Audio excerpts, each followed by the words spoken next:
जवं मारुततुल्यवेगं जितेन्द्रियं बुद्धिमतां वरिष्ठं वातात्मजं वानरयूथमुख्यं श्रीरामदूतं शिरसा नमामि।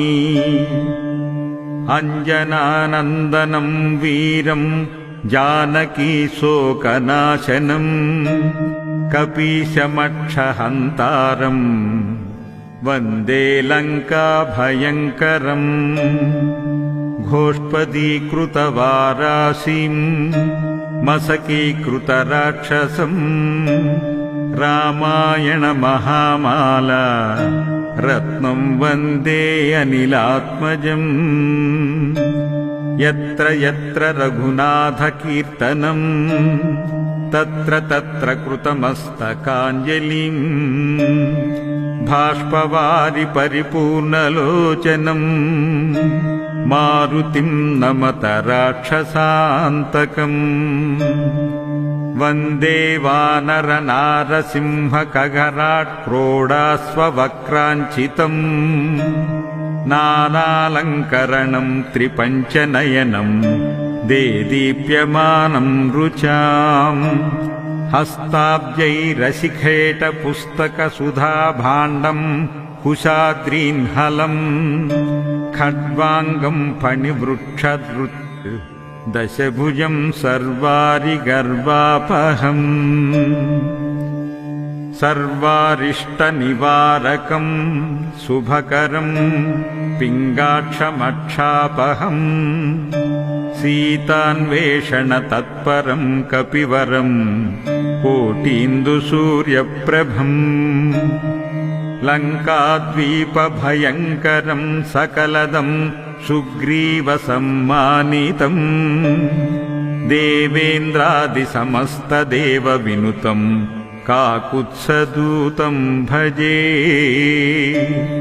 बुद्धिर्बलं यशोधैर्यं निर्भयत्वमरोगता अजाड्यं वाक्पटुत्वं च हनुमत्स्मरणात् भवेत्।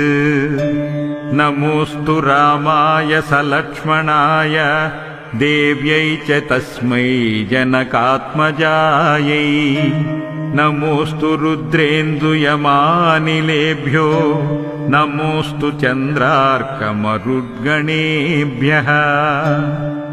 जयत्यतिबलो रामो लक्ष्मणश्च महाबलः राजा जयति सुग्रीवो राघवेणाभिपालितः। दासोऽहं कोसलेन्द्रस्य रामस्याक्लिष्टकर्मणः हनुमान् शत्रुसैन्यानां निहन्ता मारुतात्मजम्। न रावणसहस्रं मे युद्धे प्रतिबलं भवेत् शिलाभिस्तु प्रहरतः पादपैश्च सहस्रशः। अरयित्वा पुरीं लङ्काम् अभिवाद्य च मैथितं समृद्धार्थो गमिष्यामि मिषतां सर्वरक्षसाम्। धर्मात्मा सत्यसन्धश्च रामो दाशरथिरथी पौरुषे च अप्रतिद्वन्द्वः शरैनं जहि रावणिम्। स्वकृदेव प्रपन्नाय तवास्मीति च याचते अभयं सर्वभूतेभ्यः ददामि एतद्व्रतं मम।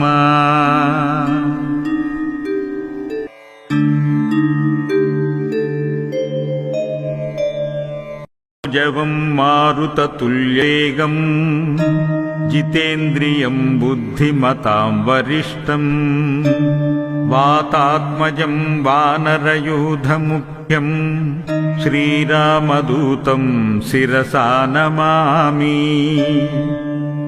अंजनानन्दनं वीरं जानकीशोकनाशनं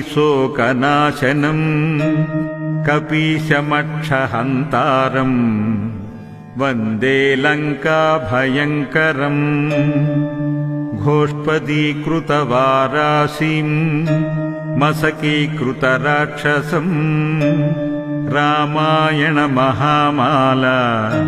रत्नं वन्दे अनिलात्मजम् यत्र यत्र रघुनाथकीर्तनम् तत्र तत्र कृतमस्तकाञ्जलिम् बाष्पवारि परिपूर्णलोचनम् मारुतिं नमत राक्षसान्तकम् वन्दे वानरनारसिंहखगराट्क्रोडास्ववक्राञ्चितम् नानालङ्करणं त्रिपञ्चनयनं देदीप्यमानं रुचाम् हस्ताब्जैरशिखेटपुस्तकसुधाभाण्डं कुशाद्रीन्हलम् खड्वाङ्गं फणिवृक्षधृत् दशभुजं सर्वारिगर्वापहम्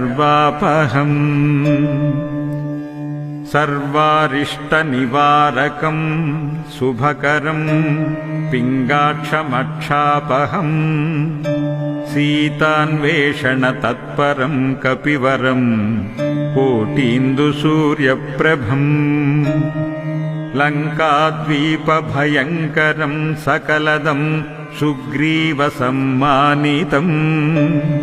देवेन्द्रादिसमस्तदेवविनुतं काकुत्स्थदूतं भजे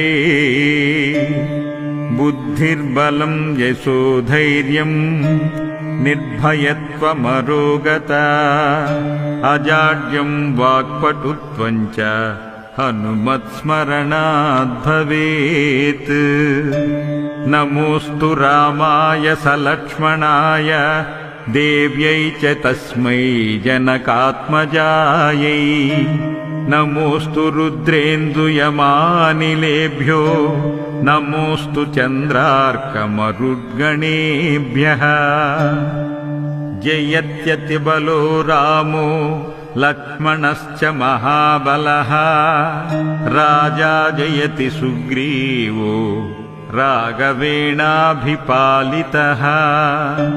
दासोऽहं कोसलेन्द्रस्य रामस्याक्लिष्टकर्मणः हनुमान् शत्रुसैन्यानां निहन्तां मारुतात्मजम् न रावणसहस्रं मे युद्धे प्रतिबलं भवेत् शिलाभिस्तु प्रहरतः पादपैश्च सहस्रशः अरयित्वा पुरीं लङ्काम् अभिवाद्य च मैथितम् समृद्धार्थो गमिष्यामि मिषतां सर्वरक्षसाम् धर्मात्मा सत्यसन्धश्च रामो दाशरथिरथी पौरुषे च अप्रतिद्वन्द्वः शरैनं जहि रावणिम् स्वकृदेव प्रपन्नाय तवास्मीति च याचते अभयं सर्वभूतेभ्यः ददामि एतद्व्रतं मम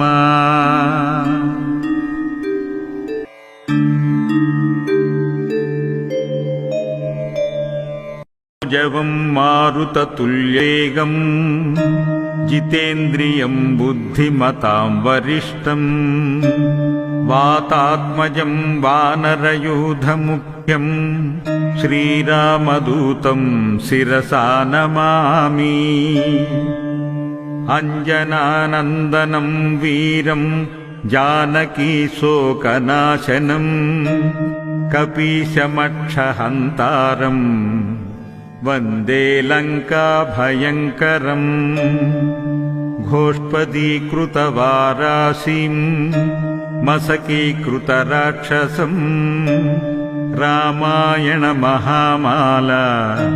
रत्नं वन्दे अनिलात्मजम् यत्र यत्र रघुनाथकीर्तनम् तत्र तत्र कृतमस्तकाञ्जलिम् बाष्पवारि परिपूर्णलोचनम् मारुतिं नमत राक्षसान्तकम् वन्दे वानरनारसिंहखगराट् क्रोडास्ववक्राञ्चितम् नानालङ्करणम् त्रिपञ्चनयनम् देदीप्यमानम् रुचाम् हस्ताब्जैरशिखेटपुस्तकसुधाभाण्डम् कुशाद्रीन्हलम् खड्वाङ्गम् फणिवृक्षधृत् दशभुजम् सर्वारिगर्वापहम् सर्वारिष्टनिवारकम् शुभकरम् पिङ्गाक्षमक्षापहम् सीतान्वेषणतत्परम् कपिवरम् कोटीन्दुसूर्यप्रभम् लङ्काद्वीपभयङ्करम् सकलदम् सुग्रीवसम्मानितम् देवेन्द्रादिसमस्तदेवविनुतम् काकुत्सदूतम् भजे बुद्धिर्बलम् यशोधैर्यम् निर्भयत्वमरोगता अजाड्यम् वाक्पटुत्वम् च हनुमत्स्मरणाद् भवेत् नमोऽस्तु रामाय सलक्ष्मणाय देव्यै च तस्मै जनकात्मजायै नमोऽस्तु रुद्रेन्दुयमानिलेभ्यो नमोऽस्तु चन्द्रार्कमरुद्गणेभ्यः जयत्यतिबलो रामो लक्ष्मणश्च महाबलः राजा जयति सुग्रीवो राघवेणाभिपालितः दासोऽहम् कोसलेन्द्रस्य रामस्याक्लिष्टकर्मणः हनुमान् शत्रुसैन्यानाम् निहन्ताम् मारुतात्मजम् न रावणसहस्रम् मे युद्धे प्रतिबलम् भवेत् शिलाभिस्तु प्रहरतः पादपैश्च सहस्रशः अरयित्वा पुरीम् लङ्काम् अभिवाद्य च मैथितम् समृद्धार्धो गमिष्यामि मिषताम् सर्वरक्षसाम् धर्मात्मा सत्यसन्धश्च रामो दाशरथिरथी पौरुषे च अप्रतिद्वन्द्वः शरैणम् जहि रावणिम् स्वकृदेव प्रपन्नाय तवास्मीति च याचते अभयम् सर्वभूतेभ्यः ददामि एतद्व्रतम् मम।